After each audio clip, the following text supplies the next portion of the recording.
नमस्कार दोस्तों। आज मैं आपको बताऊंगा राजस्थान की पशु संपदा के बारे में, जो महत्वपूर्ण प्रश्न है और जो महत्वपूर्ण तथ्य है उसके बारे में। देखिए फ्रेंड्स, इस टॉपिक से खूब प्रश्न पूछा जाता है, तो हमें पता होना चाहिए कि इस टॉपिक से प्रश्न पूछने का मतलब क्या आधार है, किस प्रकार का प्रश्न इस टॉपिक से पूछा जाता है। तो चलिए पहले उस पर चर्चा करते हैं, उसके बाद में कुछ महत्वपूर्ण प्रश्न भी बताऊंगा और तथ्य भी बताऊंगा। तो चलिए पहले थोड़ा जान लेते हैं। यानी देखिए, इसमें प्रश्न पूछे जाने के 4 से 5 आधार होते हैं। यानी इस टॉपिक से, राजस्थान की पशु संपदा से, जब भी कोई प्रश्न पूछा जाता है तो जो 4-5 स्क्रीन पे आपको दिख रही हैं 4-5 आधार, इनमें से ही पूछा जाता है, इसके अलावा नहीं पूछा जाता है।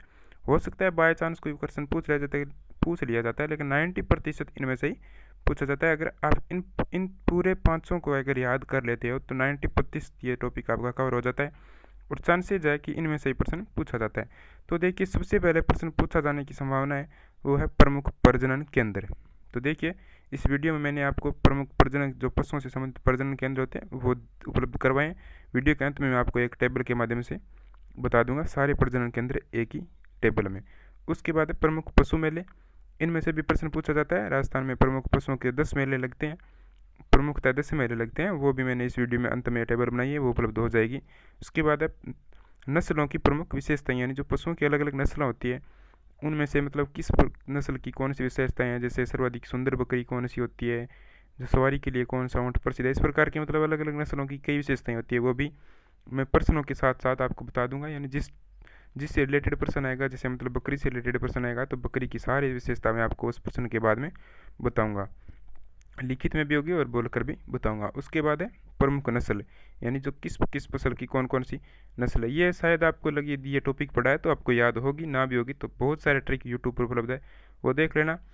बाकी एक दो जैसे प्रमुख नस्ल है वो मैं बता दूंगा आपको, जो वैसे याद है हो जाएगी। उसके बाद है अन्य महत्वपूर्ण केंद्र, यानी कई ऐसे केंद्र भी है पशुओं से संबंधित, जैसे उन विकास बोर्ड कहाँ है, विश्लेषण उन बोर्ड कहाँ है, ऐसे केंद्र भी है। तो वो भी जानने को इस वीडियो में मिलेगी। तो इस वीडियो के अंत तक बने रहिएगा। इस वीडियो को अब तक लाइक नहीं किया तो लाइक कर दीजिएगा। प्रश्नों के साथ साथ तथ्य को भी हमें पढ़ेंगे। तो चलिए पहले प्रश्न की शुरुआत करते हैं। पहला प्रश्न है, किस नस्ल की बकरी के सींग नहीं होते। देखिए, इस प्रश्न के तुरंत बाद में आपको बकरी के जितने सारे फैक्ट होते हैं वो सारे बताऊंगा। पहले इस प्रश्न को देखिए। देखिए, इसमें दिया है कि किस नस्ल की बकरी के सींग नहीं होते हैं। 4 ऑप्शन है, जकराना, शेखावाटी, अलवरी और लोही। तो इसका सही उत्तर होगा, वो होगा ऑप्शन बी, यानी शेखावाटी। शेखावाटी बकरी होती है, जैन शेखावाटी नस्ल की जो बकरी होती है उसके सींग नहीं होते हैं। चलिए नेक्स्ट है, इससे मतलब बकरी से संबंधित जितने भी महत्वपूर्ण तथ्य है तो जान लेते हैं। यानी बकरी से संबंधित 6 महत्वपूर्ण तथ्य है और एक जो पहले प्रश्न में आ गया 7 तथ्य। मैं गारंटी ले सकता हूँ, यदि बकरी से संबंधित प्रश्न आएगा तो इन 7 तथ्यों में से ही आएगा, इनसे बाहर नहीं जाएगा, क्योंकि इनके अलावा कोई बकरी से संबंधित तथ्य है ही नहीं, तो प्रश्न जाएगा कहाँ। तो देखिए, एक बता दिया कि पहला प्रश्न, जिसके सींग नहीं होते वो शेखावाटी होती है। यानी जो सर्वाधिक दूध देती है वो जमुनापुरी, सर्वाधिक मांस देती है लोही, सर्वश्रेष्ठ नस्ल मानी जाती है बकरी की जखराना, और सर्वाधिक सुंदर बकरी बरबरी होती है। इसी कई जगह बारबरी भी दिया होता है, वाड़बरी भी दिया होता है, 3-4 नाम है, वो सेम इसी के नाम है। तो ये सर्वाधिक सुंदर होती है। और बकरी के 2 उपनाम भी है इसको, यानी गरीब की गाय भी कहते हैं और चलता फिरता फ्रीज भी कहते हैं। इसके बाद जो राजस्थान में पशु संपदा पाई जाती है उनमें सर्वाधिक पशु बकरियां ही पाई जाती है। चलिए नेक्स्ट दूसरा प्रश्न है, सर्वाधिक दूध देने वाली गाय की नस्ल कौन सी है। यानी गाय की जो नस्ल है उसमें सर्वाधिक दूध कौन सी नस्ल देती है।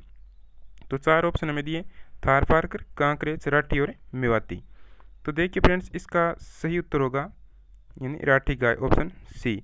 इन जो राठी गाय होती है वो श्रेष्ठ नस्ल होती है गाय की, और वो सर्वाधिक दूध देती है और उपयोगी भी सर्वाधिक यही होता है। देखिए, 2 और है वो जान लेते हैं फैक्ट, गाय से संबंधित 2 ही फैक्ट और है। वैसे तो गायों की नस्ल है वो उनके अलग अलग जिलों के हिसाब से वो मिल जाएंगे, आपको बुकों में मिल जाएंगे। वैसे उनसे संबंधित कम ही प्रश्न पूछा जाता है, जो मुख्य विशेषताओं से प्रश्न पूछा जाता है वो मैंने इस वीडियो में उपलब्ध कर। देखिए, राठी नस्ल की गाय, ये क्वेश्चन कई बार पूछा जाता है कि राठी नस्ल है मतलब किन 2 नस्लों की मिश्रित नस्ल है। तो यह है लाल सिंधी और साहिवाल की मिश्रित नस्ल है राठी नस्ल। इसके बाद एक संबंधित बैलों से भी पूछा जाता है प्रश्न, कि पूछ लिया जाता है कि कौन सी बैल, यानी किस प्रकार की या किस नस्ल के बैल हैं जो भार ढोने के लिए, यानी भार ढोने के लिए प्रसिद्ध है, या फिर जो चुस्त और है, सुसज्जित या मजबूत है, कदकाठी के होते हैं, तो नागौरी बैल है। यानी जो नागौर का एक सुहालक प्रदेश है जो बैलों के लिए प्रसिद्ध है, सुहालक प्रदेश को भी ध्यान में रखना। चलिए नेक्स्ट है, सर्वाधिक दूध देने वाली भैंस की नस्ल कौन सी है? देखिए भैंसों से 2 से 3 फैक्ट मैं आपको याद करवा दूंगा, पहले इस प्रश्न को देख ले। दूध देने वाली भैंस की नस्ल कौन सी है? तो 4 ऑप्शन है, मुर्रा, बदावरी, जाफराबादी और इनमें से कोई नहीं। तो फ्रेंड्स इसका सही उत्तर होगा मुर्रा, यानी मुर्रा भैंस सर्वाधिक दूध देने वाली भैंस होती है। चलिए भैंस से संबंधित और तथ्य जानते हैं। 2 तथ्य और है, एक मुर्रा भैंस याद होगी दूध देने वाली, इसके बाद 2 प्रसिद्ध नस्ल और है भैंस की, उनमें से जाफराबादी भैंस की सर्वश्रेष्ठ नस्ल है इसलिए प्रसिद्ध है, और बदावरी जो भैंस है, बदावरी भैंस की नस्ल है, यानी उसके दूध में वसा की सर्वाधिक मात्रा होती है। यानी दूध तो सर्वाधिक मुर्रा भैंस देती है, और सर्वाधिक जो वसा की मात्रा जिस नस्ल की दूध में होता है वो होती है बदावरी। चलिए नेक्स्ट है, भेड़ की किस नस्ल की ऊन श्रेष्ठ किस्म की होती है? यानी जो भेड़ की जो नस्ल होती है उनमें से कौन सी नस्ल ऐसी है जिसकी सर्वश्रेष्ठ ऊन होती है? तो 4 ऑप्शन है, मगरा, मारवाड़ी, जैसलमेरी या चोकला। ये प्रश्न मेरे हिसाब से आप सबको आता होगा, इसका जवाब होगा चोकला, यानी चोकला भेड़ जो सर्वश्रेष्ठ ऊन देती है हमें, वो भारत की मेरिनो भी कहलाती है। चलिए मैं इसके संबंधित तथ्य भी आपको बता देता हूँ। देखिए भेड़ों से संबंधित 6 तथ्य आपको और याद रखने हैं, और एक आप पहले प्रश्न में पढ़ चुके हो। यानी सर्वश्रेष्ठ ऊन किस नस्ल की होती है? तो वो तो चोकला की होती है। देखिए चोकला को भारत की मेरिनो भी कहा जाता है। इसके बाद सर्वाधिक ऊन देने वाली नस्ल जैसलमेरी। देखिए सर्वश्रेष्ठ ऊन देती है चोकला भेड़, और सबसे अधिक ऊन देती है जैसलमेरी, और सबसे लंबे रेशे वाली ऊन देती है नाली। ये तीनों एक जैसे लगते हैं लेकिन तीनों अलग अलग है। सबसे अधिक कौन सी देती है? तो जैसलमेरी। सबसे अच्छी ऊन कौन सी देती है? तो चोकला भेड़।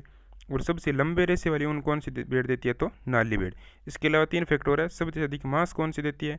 तो मगरा। और कौन सी मतलब भेड़ की ऐसी नस्ल है जिसमें रोग प्रतिरोधक क्षमता अधिक होती है? तो वो मारवाड़ी है। और एक लंबे कानों वाली नस्ल भी होती है जिसे सोनाड़ी भी कहा जाता है और चनौथर भी कहा जाता है, तो ध्यान में रखिएगा। चलिए नेक्स्ट है, ऊँट की कौन सी नस्ल सवारी और तेज़ दौड़ने के लिए प्रसिद्ध है? देखिए ऊँट की मुख्यतः 3 नस्लें हैं जो 3 प्रकार से प्रसिद्ध है। तो एक तो आप जान लीजिएगा कि सवारी और तेज़ दौड़ने के लिए कौन सी प्रसिद्ध है।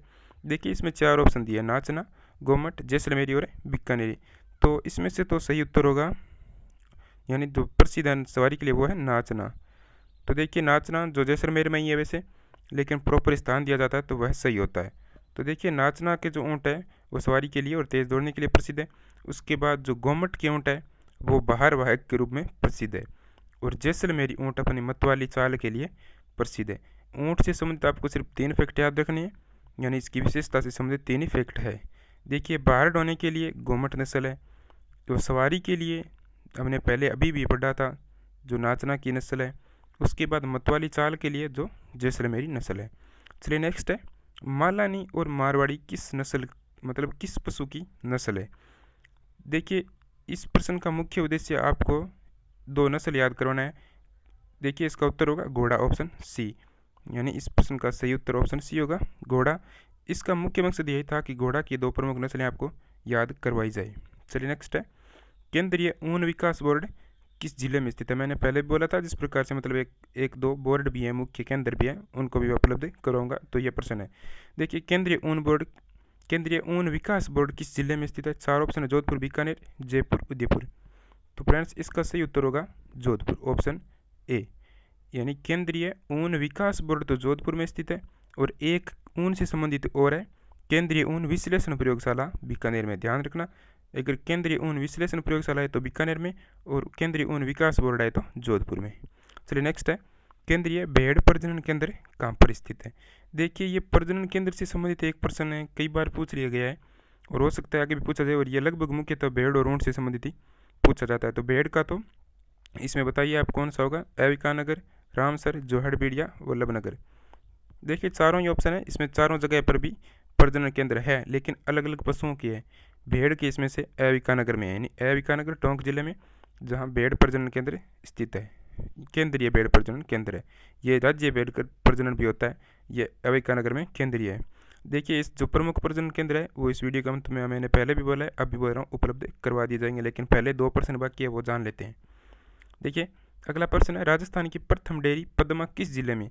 देखिए इस प्रश्न को याद कराने के 2 उद्देश्य हैं, एक तो राजस्थान की प्रथम डेयरी कौन सी है ये बताना, और एक किस जिले में स्थित है ये बताना। तो ये प्रथम डेयरी तो है पद्मा, इसमें प्रश्न में ही आ गया, और उत्तर बताना है कि किस जिले में है। तो 4 ऑप्शन है, जयपुर, जोधपुर, उदयपुर और अजमेर। तो इसका सही उत्तर होगा ऑप्शन डी अजमेर, यानी राजस्थान की प्रथम दुग्ध डेयरी पद्मा है और वो अजमेर जिले में है। चलिए नेक्स्ट है, विशेष रूप से सेना के लिए तैयार किया गया टेट्रा पैक दूध कितने दिनों तक सुरक्षित रह सकता है। यानी जो भारतीय सेना है उसके लिए एक विशेष रूप से एक दुग्ध तैयार किया गया है जो जिसका नाम टेट्रा पैक दूध है। तो आपको बताना है कि ये टेट्रा पैक जो दूध है वो कितने दिनों तक सुरक्षित रह सकता है। इसमें 4 ऑप्शन है, 10 दिनों तक, 90 दिनों तक, 7 दिनों तक या 70 दिनों तक है। तो इस प्रश्न को बताने का मकसद दूध का नाम बताना, जो विशेष रूप से उद्देश्य तैयार करने का वो बताना, और जो ये सुरक्षित रह सकता है उन दिनों को बताना था। तो इसका सही उत्तर होगा ऑप्शन बी, यानी सेना के लिए भारतीय सेना के लिए एक विशेष रूप से दूध तैयार किया गया है जिसका नाम है टेट्रा पैक दूध।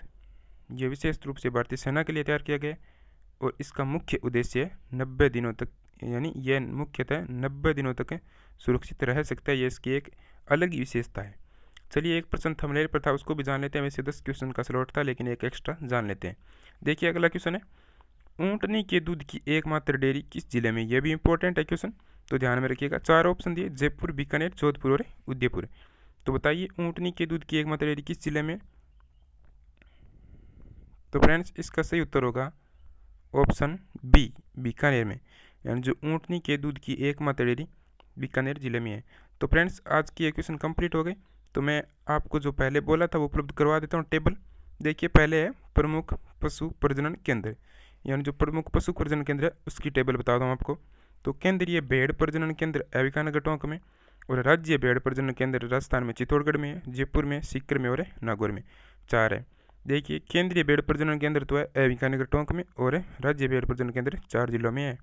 उसके बाद है बकरी अनुसंधान केंद्र, तो यह भी एविकानगर टोंक में ही है। इसके बाद है बकरी विकास एवं चारा उत्पादन केंद्र, तो रामसर अजमेर में। उसके बाद केंद्रीय ऊंट प्रजनन केंद्र, तो जोहड़बीड़ बीकानेर में है। उसके बाद है भैंस प्रजनन केंद्र, तो वल्लभनगर उदयपुर में। केंद्रीय अश्व प्रजनन केंद्र, तो ये है विलाड़ा जोधपुर में और जोहड़बीड़ बीकानेर में।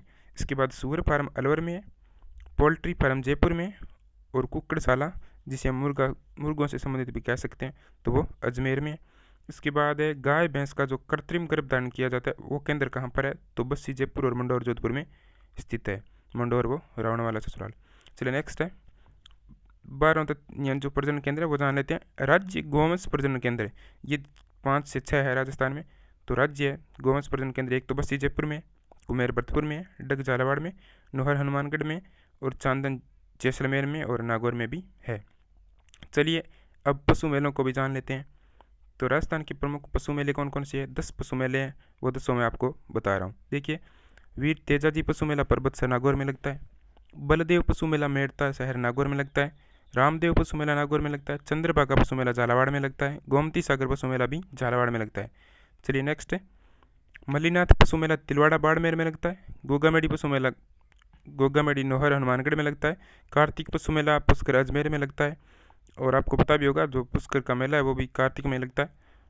इसके बाद जसवंत पशु मेला भरतपुर में लगता है, और महाशिवरात्रि पशु मेला करौली में लगता है। तो फ्रेंड्स इस वीडियो के माध्यम से मैंने आपको राजस्थान की पूरी पशु संपदा, उसके प्रमुख प्रजनन केंद्र, उसके प्रमुख मेले याद करवाने की कोशिश की।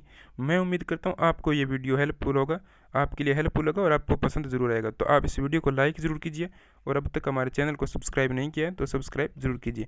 मैं ऐसे ही वीडियो को हर दिन 7:15 बजे सुबह अपलोड कर देता हूँ।